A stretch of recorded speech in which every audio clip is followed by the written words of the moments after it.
Live every day as if it were the last, because before you know it, time goes past and life's just not that long. Tell all you love that you love them so, because even if you do, they might not know, and one day we'll all be gone. Taste the wind, don't let When I was 12 years old, I was attracted to teenager David, who worked shirt-free on our farm in Illinois.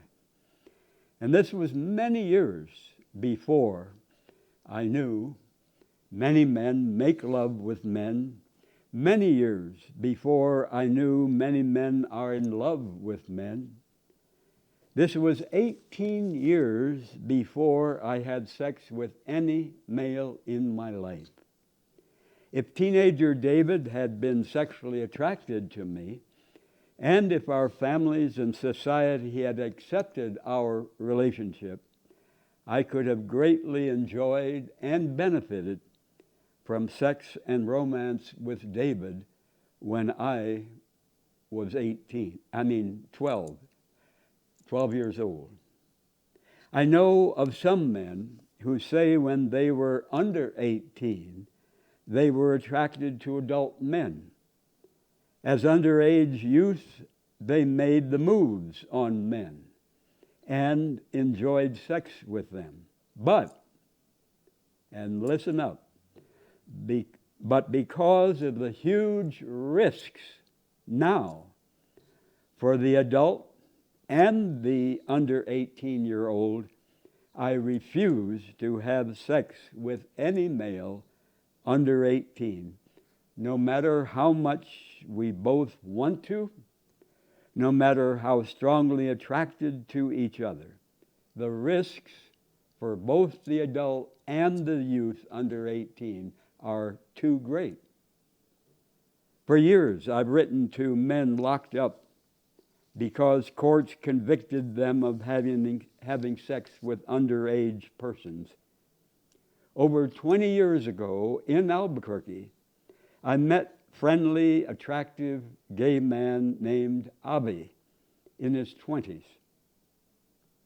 He was an outstanding middle school teacher, deeply loved by many students, many parents.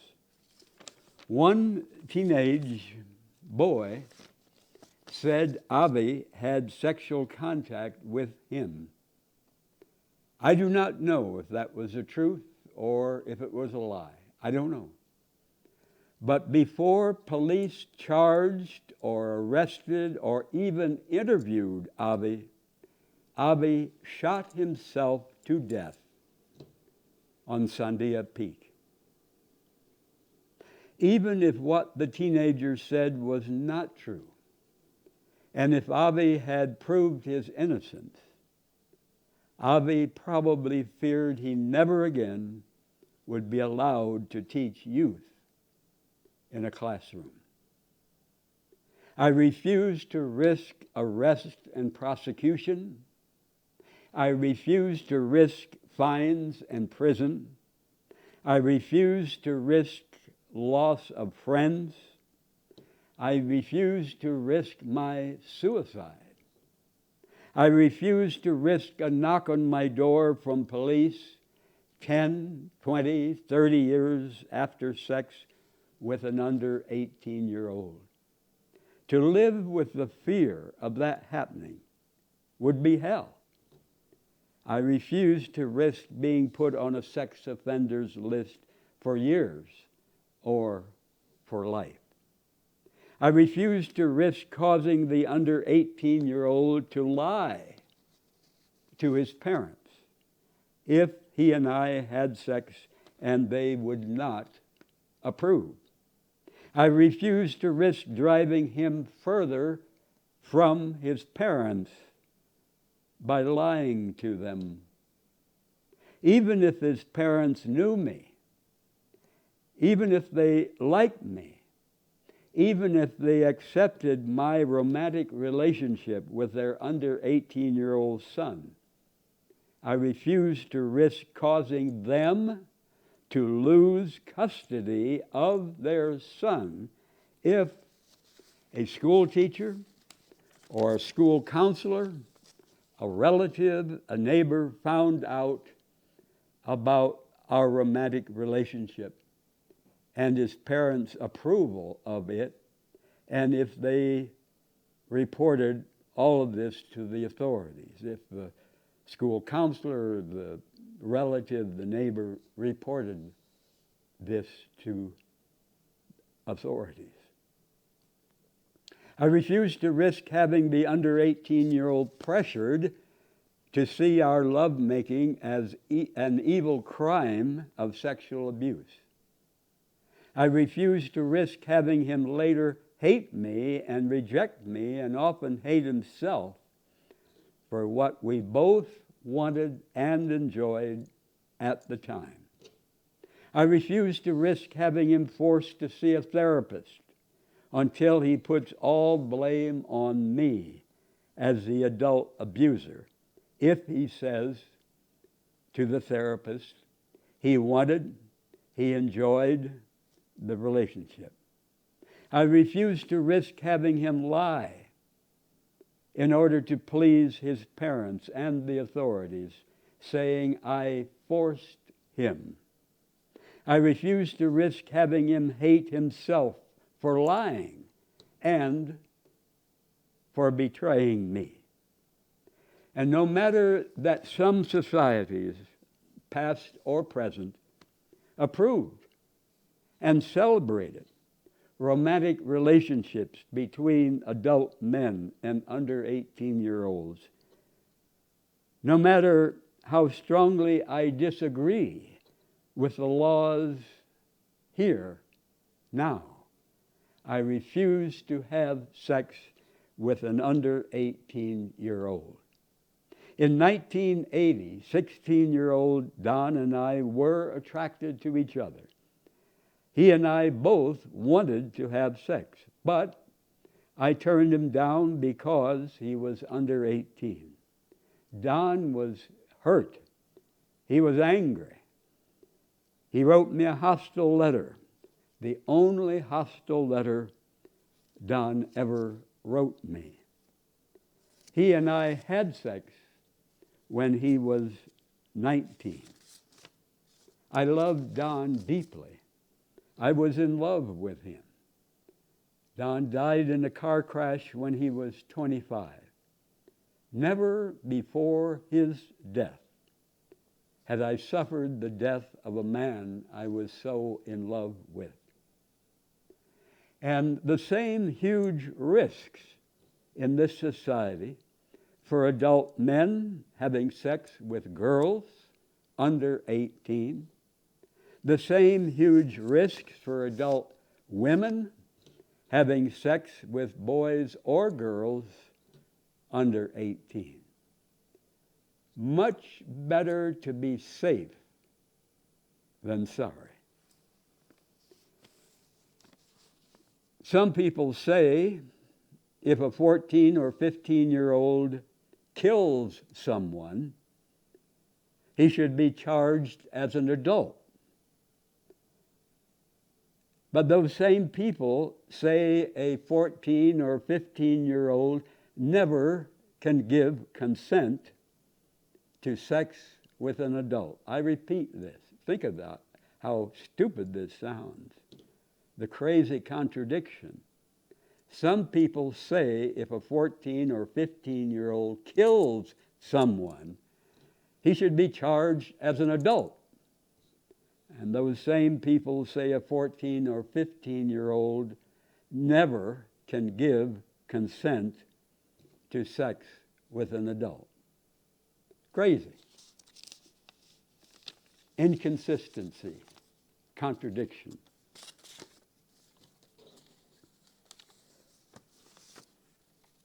In New York, two brothers, both of them police officers, had 10 years of spotless records as cops. But these two brothers who were cops got into an awful argument One brother shot and killed his drunk brother. Now, if anyone weeks before could have told these two brothers when they were arresting other people that one of them would shoot and kill the other, how would they have believed it?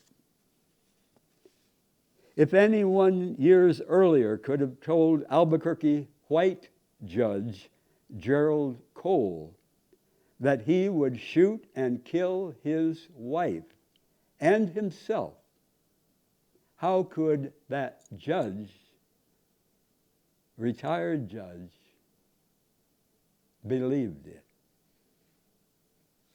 Homes that have guns have much more risk of someone killing someone else and more risk of suicide in that home than homes with no guns.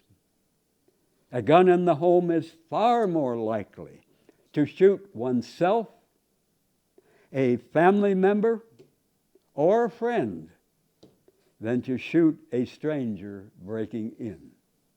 We all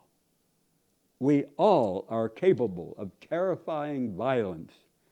Good and evil are mixed together in all of us. Do not swallow the damn lie that only bad people will use guns wrong. None of us is immune to killing someone, even a close loved one, in a moment of insane rage. And because I know that about myself, and because I aim to live nonviolently toward all people, I drink no booze. I have never owned a gun. Sadly, my mother and dad had a miserable marriage. I am so glad they were not boozers, and no guns were in our home. I love to dance. I love to dance to oldies music, Freddie Fender, Elvis Presley, Willie Nelson. I love to dance to mariachi music.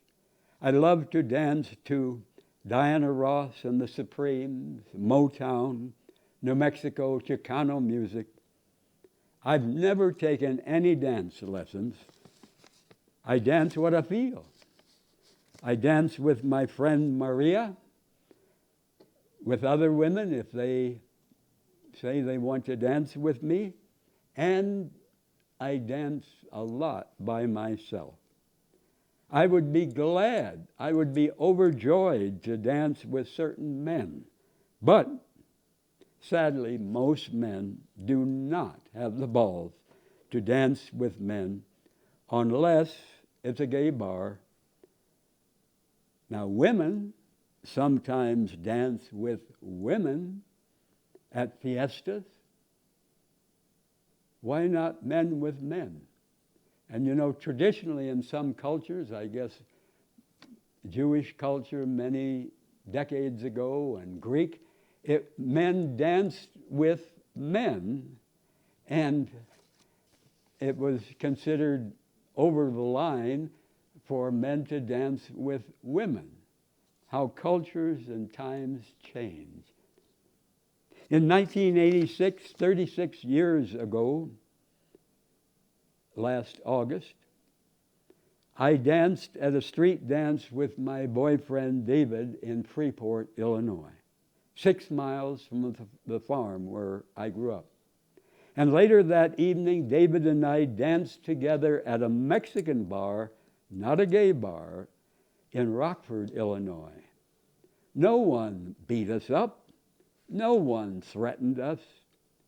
Who knows how many men seeing us wished they had the balls to dance with a man friend. Governments lie, especially in times of war. All governments lie. Truth is the first casualty of war. And from a very good article by Howard Zinn, and I urge you to read the book that he wrote, People's History of the United States. Howard Zinn, Z-I-N-N. Get it from the library.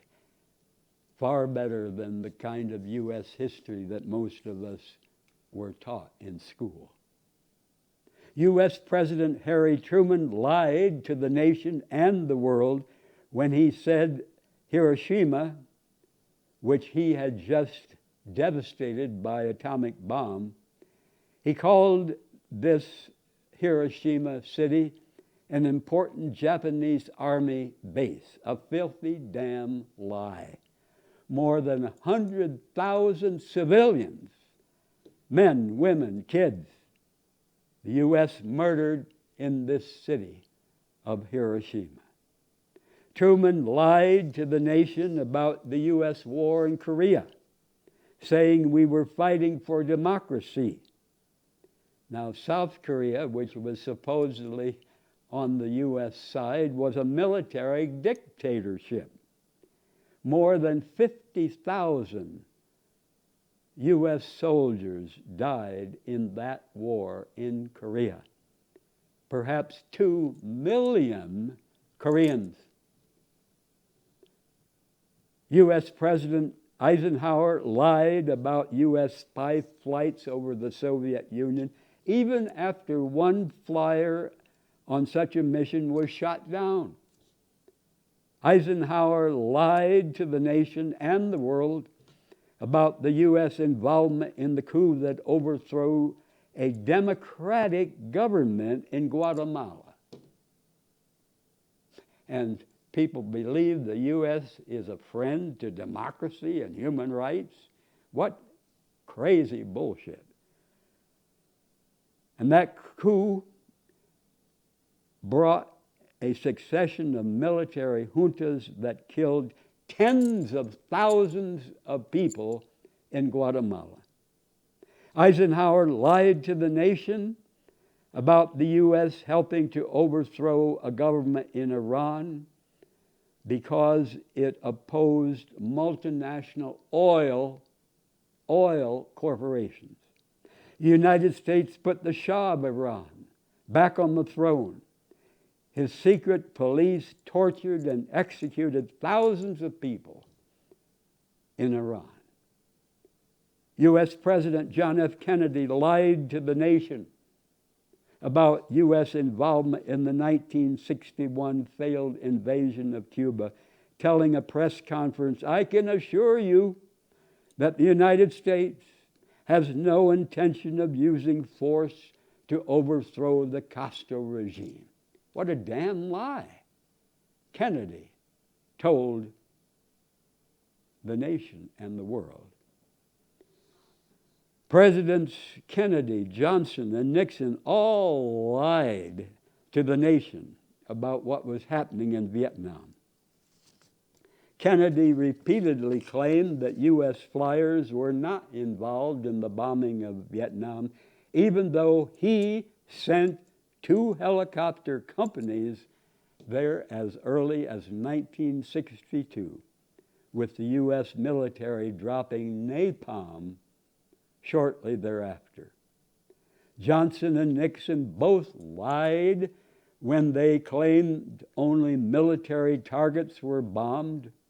Reporters knew the greatest number of deaths were among civilians.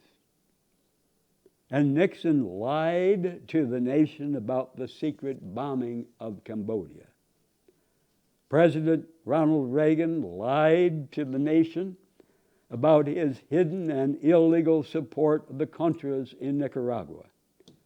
Reagan lied about the importance of Grenada in order to justify the 1983 invasion of that small island. President Bush lied about George Bush lied about the reasons for invading Panama in 1989, saying it was to stop the drug trade. But the truth is, the United States allowed the drug trade to flourish. Bush also lied to the nation about his real interest in the Persian Gulf. He pretended to be anguished about the fate of Kuwait, while he was actually more concerned about increasing U.S. power in Saudi Arabia and controlling the region's oil deposits. Clinton lied to the nation about the need to bomb a nerve gas plant in the Sudan. His administration could produce no evidence that the plant was anything but what the Sudanese government said it was, a plant that produced medicines for the people of Sudan. Clinton signed the crime bill to build more prisons and execute more people on the lie that this would lower crime. Clinton approved the attack on the Waco, Texas compound, which led to the deaths of 81 people, arguing falsely it was the only alternative. What a filthy damn lie. Clinton refused to join the international ban on landmines that cripple and kill many people. Clinton continued the embargo on Iraq, resulting in the deaths of hundreds of thousands of Iraqi children, with the bloody lie that the embargo punished Saddam Hussein. And now, how can the U.S. teach Russia not to mass murder in Ukraine? Absolute hypocrisy.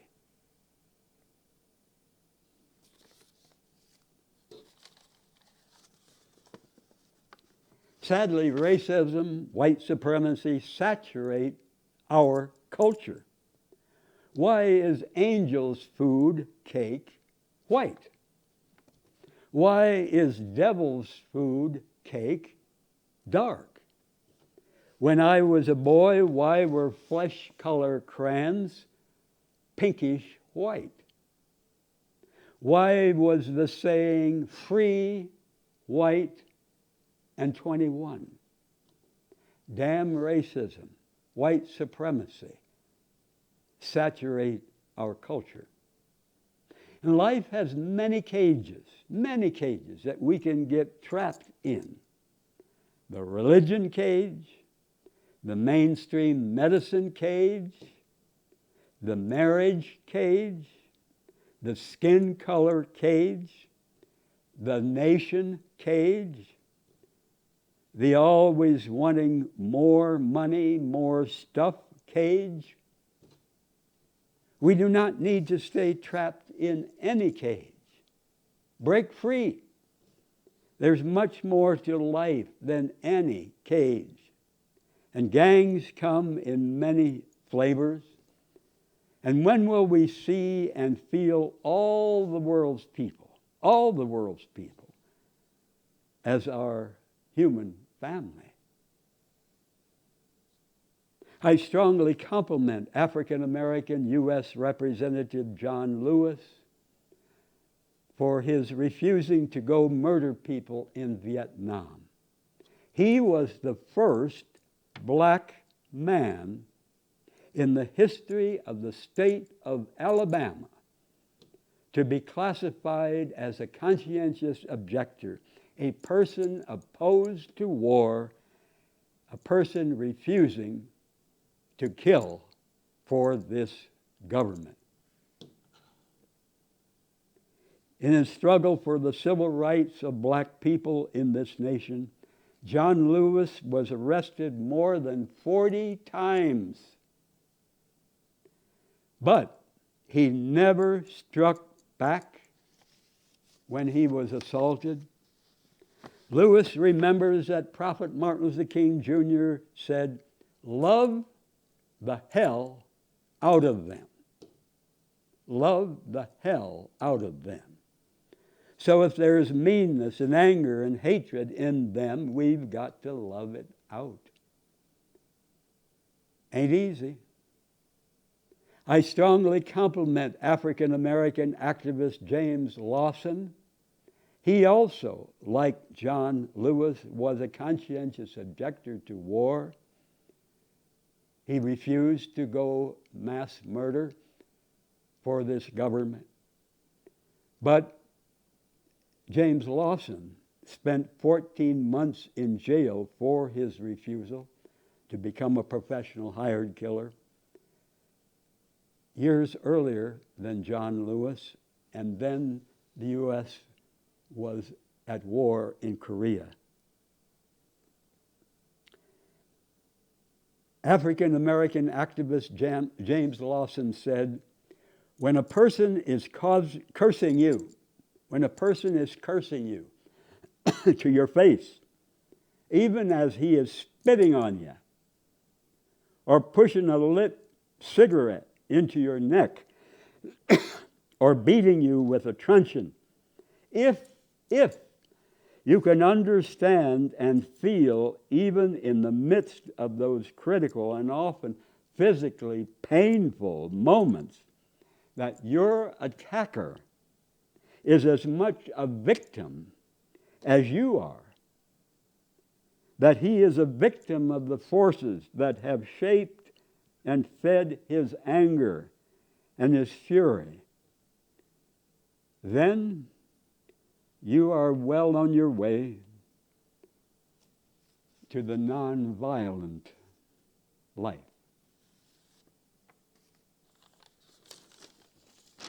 No God heard, no God helped the millions of Jews, handicapped people, gypsies, gays, communists, murdered in the Nazi concentration camps and the gas ovens.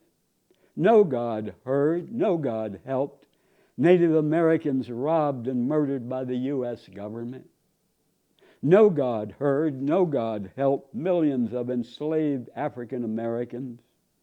No God heard, no God helped millions the U.S. has murdered in many U.S. wars. No God is hearing and helping thousands of Ukrainians murdered now by Russia. So why would I expect any God to hear me, to help me when I'm suffering, when I'm begging for help? And even if you believe, I don't, but even if you believe God helped some of those people, what are the odds of God helping you? I no longer believe in any God hearing and helping, so why pray? I reject religious make-believe bullshit. I carry a small bag of hot red chili pepper powder with me.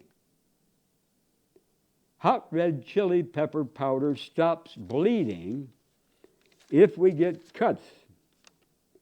Put it directly on the wound. It works like magic.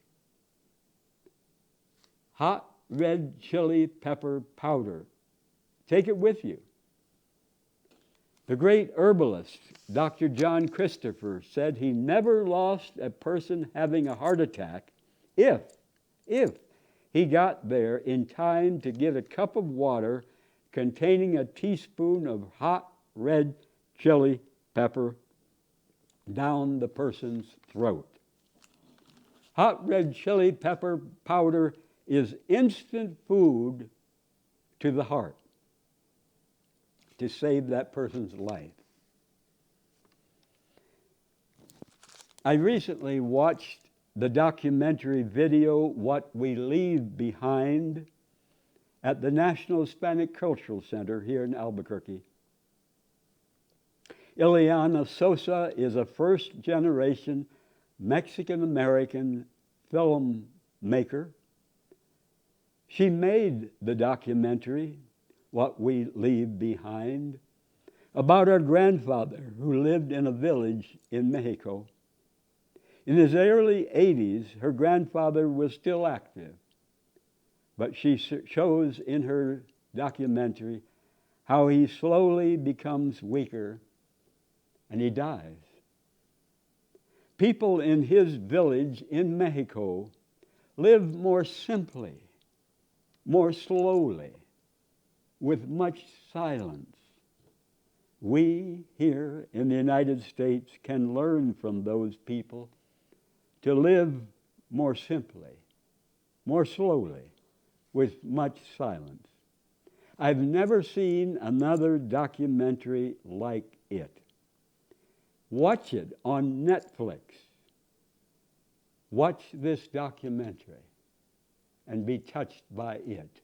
What We Leave Behind on Netflix. Some of my favorite songs. Now, I do not believe or agree with some of the words in these songs, but I sure love the music. I love the deep feelings of these songs. Volver, Volver, Danny Boy, De Colores, Live Every Day, Stand By Me, Puna de Tierra, Neon Moon, Save the Last Dance for Me, Someday We'll Be Together, Blue Bayou, Before That Next Teardrop Falls, Are You Lonesome Tonight? I'm reading the titles of some of my favorite songs. I do not believe or agree with some of the words in these songs, but I sure love the music and the deep feelings. Love Me Tender, The Lights of Albuquerque, I Will Survive, I Love the Nightlife, In the Ghetto, It's Now or Never, Crazy, Precious Lord, Take My Hand, Amazing Grace, Help Me Make It Through the Night, Suspicious Minds, The City of New Orleans, Lean on Me, If I Can Dream, He Was a Friend of Mine, Bridge Over Troubled Waters. The black South African prophet Archbishop Desmond Tutu said he would not worship a God who rejects men in love with men. Archbishop Desmond Tutu said he would not worship a God who rejects women in love with women. Desmond Tutu said he would rather go to hell than go to a heaven that rejects gay, lesbian, bisexual, trans people. Imagine if all religious people of whatever brand felt that way. Desmond Tutu said, together we can build a world that is free and equal. Now, I personally do not believe in any hell after death. I seriously doubt any life at all after death. I no longer believe in God, but I strongly compliment, I deeply thank black South African prophet Archbishop Desmond Tutu for his strong public stand for us gay, lesbian, bisexual, and trans people. I love living simply below the U.S. poverty level for me as a single person. I love living simply below the federal income taxable level.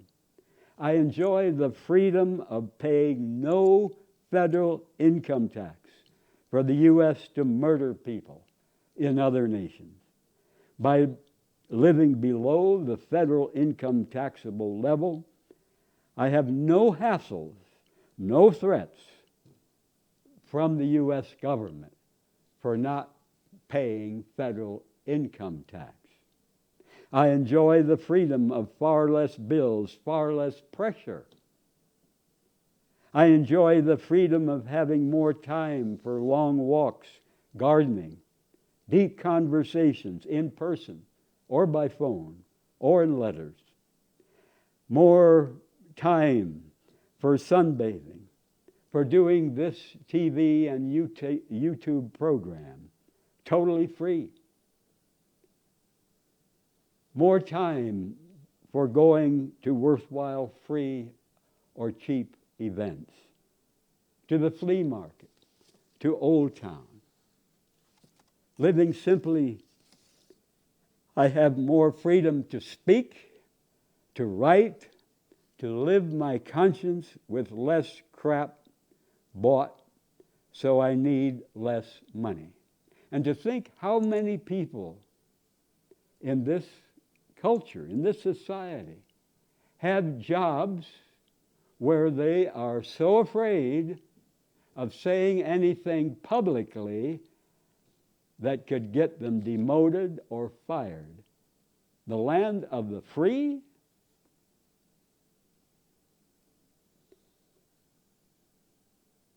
I would have less fear of losing a job because of taking a strong public stand on my many controversial concerns.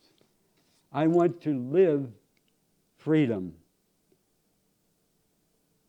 responsibly and take a public, strong stand on all the concerns that I care about.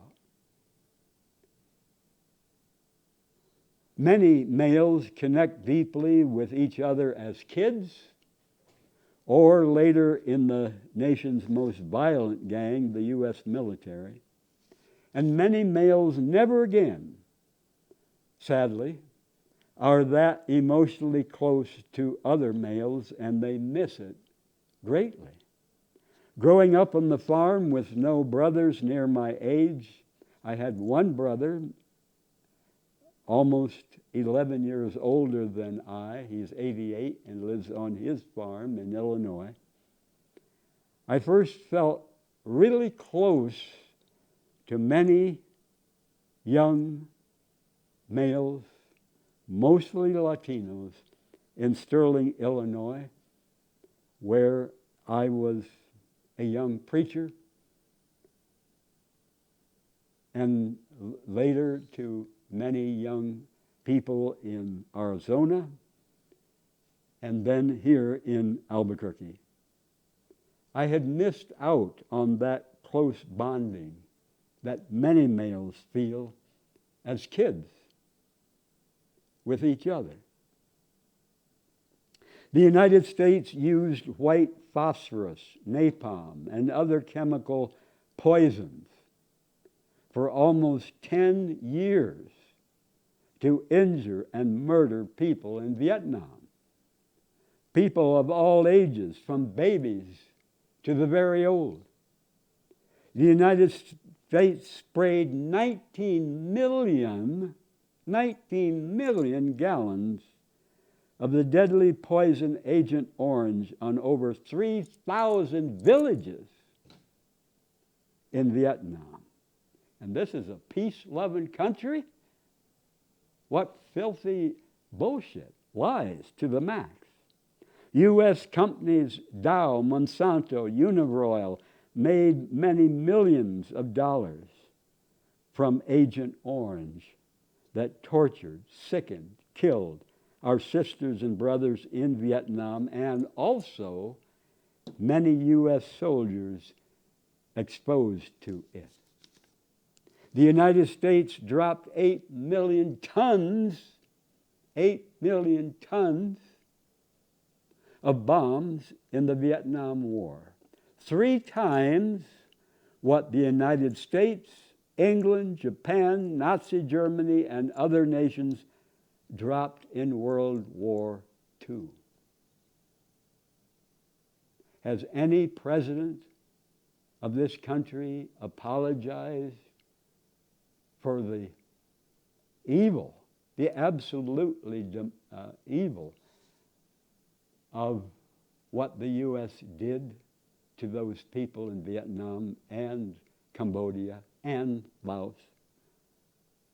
The 8 million tons of U.S. bombs were equal to 640 of the bomb the U.S. dropped on Hiroshima. 3 to 5 million people murdered in Vietnam, mostly civilians, not soldiers, and many more people in Laos, Thailand, Cambodia. The United States government emphasized counting the bodies the U.S. murdered, whether they were kids or grandpas or grandmas or whatever. The United States government told U.S. soldiers, shoot anything that moves. So are any of you parents proud to see your son or daughter go into the war machine of this country? Do we give a damn?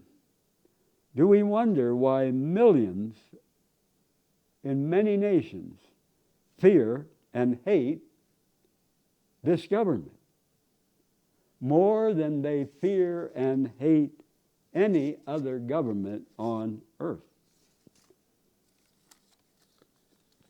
Many years ago, a gay friend visited me on our farm in Illinois, and he sincerely wanted to pleasure me. He wanted to have sex with me. He tried so hard to please me sexually, to turn me on, but I was not attracted to him sexually. And I hope I always remember that experience, so I do not pressure or pester any friend for sex, no matter how attracted I am to him, if he is not attracted to me sexually. To feel pressured by a friend to have sex if I'm not turned on by him does not feel good.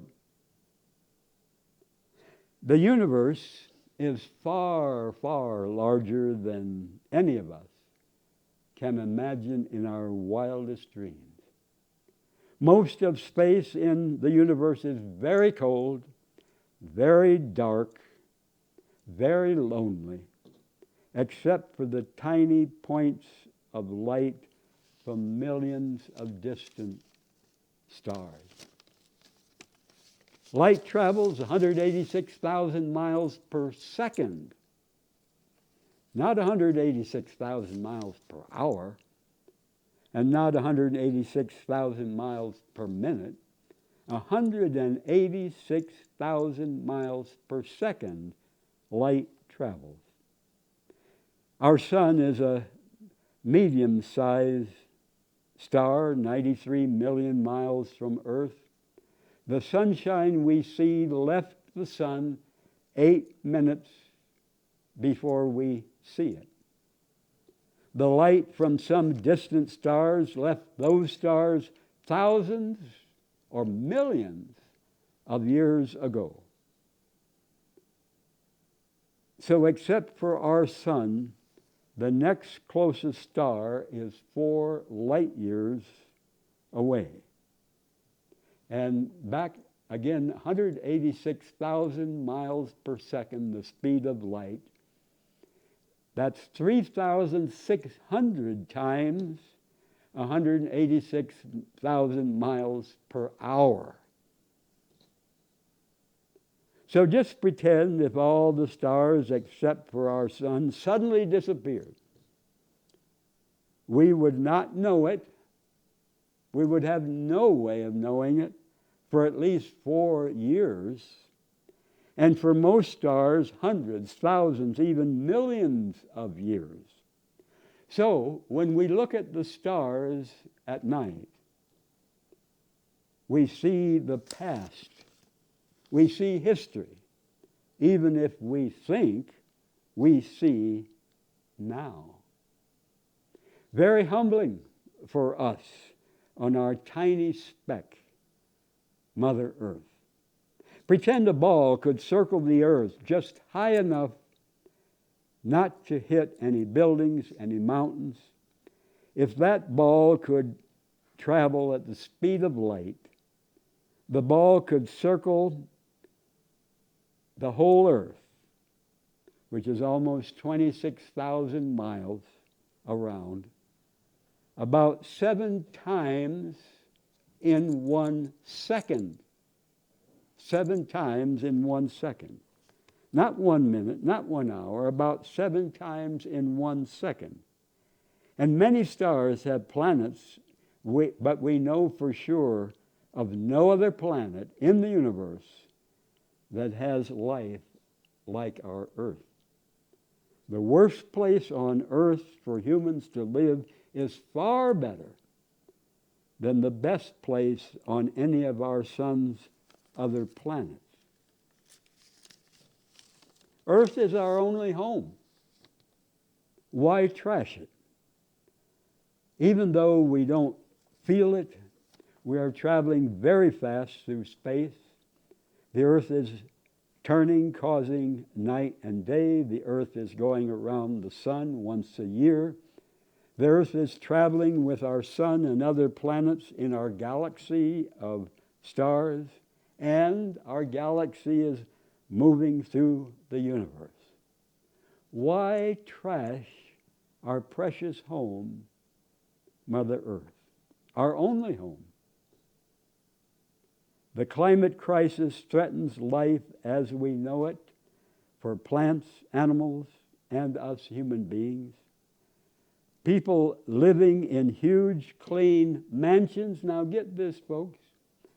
People living in huge, clean mansions and driving or flying thousands of miles on business trips or on vacation are trashing our Mother Earth far more than homeless people with shopping carts and heaps of trash.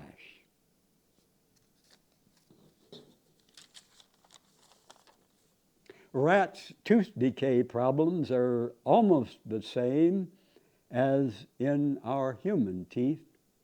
One study divided rats into 3 groups. The first group received a standard cooked rat food.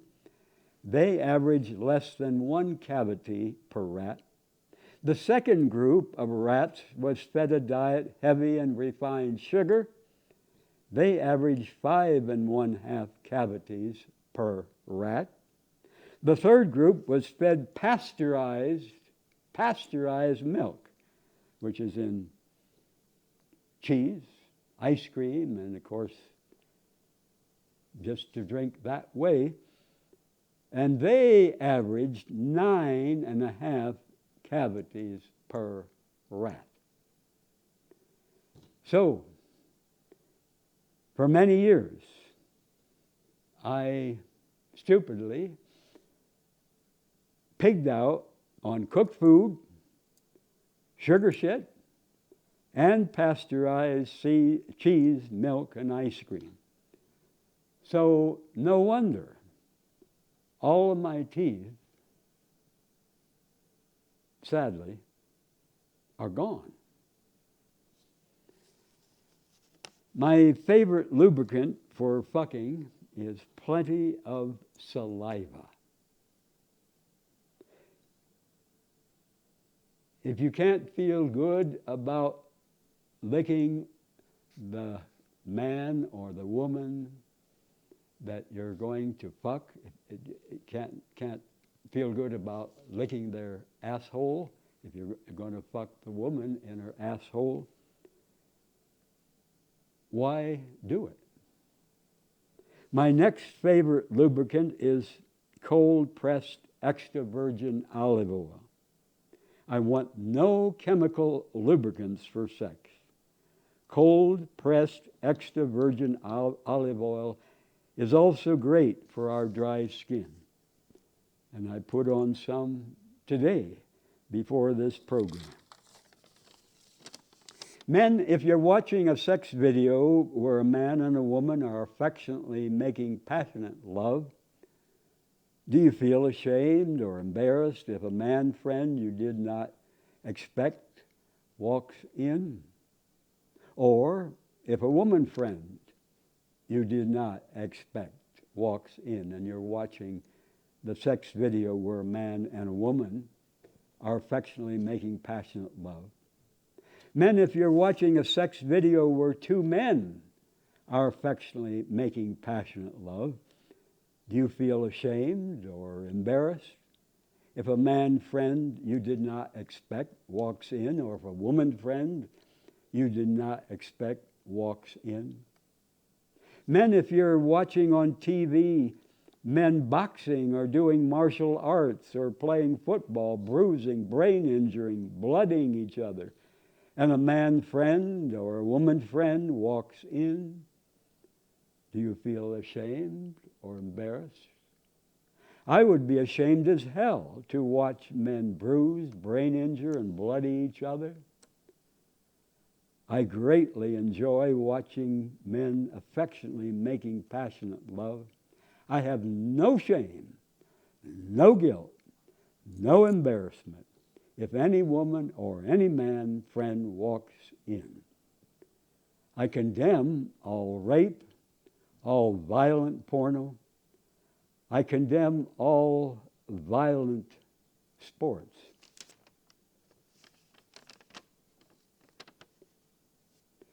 Parents, I urge you to walk with your teenagers on long walks, especially in these beautiful days, and tell your sons and daughters they can ask you any question about your lives. Tell your sons and daughters your painful lessons, your precious memories, your mistakes, your regrets. Open your hearts and your lives to your teenagers. If we want other people to open their lives to us, we need to first open our lives to them. Parents, if you do this with your teenagers and older sons and daughters, they will never forget that openness on those long walks, unless they get dementia. And none of us know for sure on that. If you go to the hospital as a patient, do not give away your body and your life to doctors and nurses. Stand up for yourself. Question things that they do. If loved ones go to the hospital, stand up for those loved ones. Watch carefully everything that is done, especially if they're not mentally and physically able. Question politely everything. If you give in to everything the doctors and nurses tell you, and if you do not question, you or your loved ones are more likely to die in the hospital. We all make many mistakes.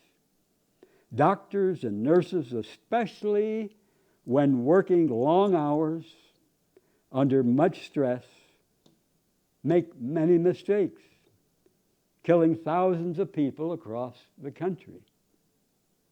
Every year in the U.S. But people not living healthy, not eating healthy, kills many more thousands. People not living healthy, people not eating healthy is why most people are in the hospitals in the first place. Take charge of your body. Take charge of your health. Treat your body as the treasure that it is.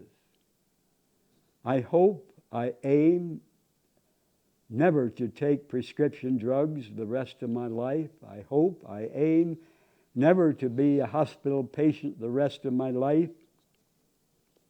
But time will tell We can never know or say for sure. I could be in the hospital tonight, struck down by a car or an act of violence. We never know for sure. Tomorrow is not guaranteed to anybody on earth, no matter how famous, how rich, how poor, how young, how old. We don't know. A longtime member of Alcoholics Anonymous said that he drank for happiness and he became unhappy. He drank for joy, he became miserable.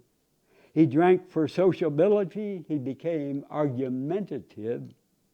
He drank for sophistication, he became obnoxious.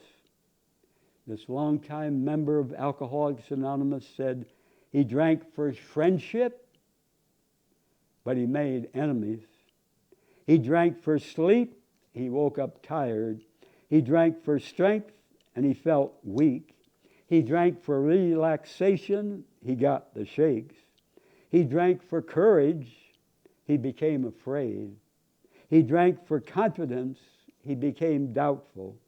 He drank to make conversation easier, he slurred his speech. He drank to feel heavenly, he ended up feeling like hell.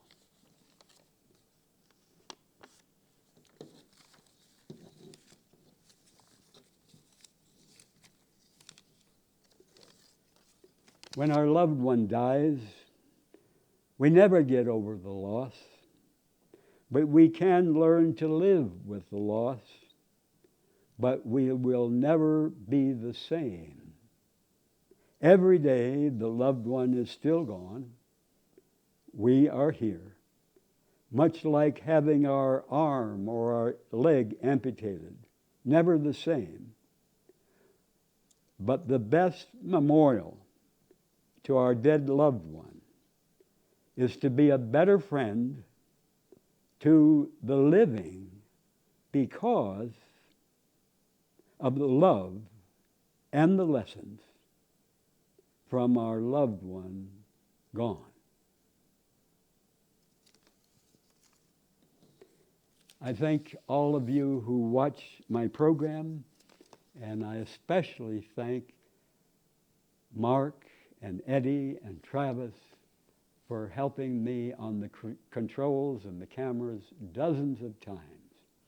And if you see me on the street and want to talk, I welcome you to stop me, or at some event. My fresh piss, I've drunk almost every day since November 10th, 1999 for health. To your health. Good night. Tell all you love that you love them so, because even if you do, they might not know, and one day we'll all be gone. Taste the wind, don't let it blow on by. Sing songs of love, let the music get you high, and when it's said and done, you'll know the sun will shine on. And when it's said and done, you'll know the sun will shine on. And when it's said and done, you'll know the sun will shine.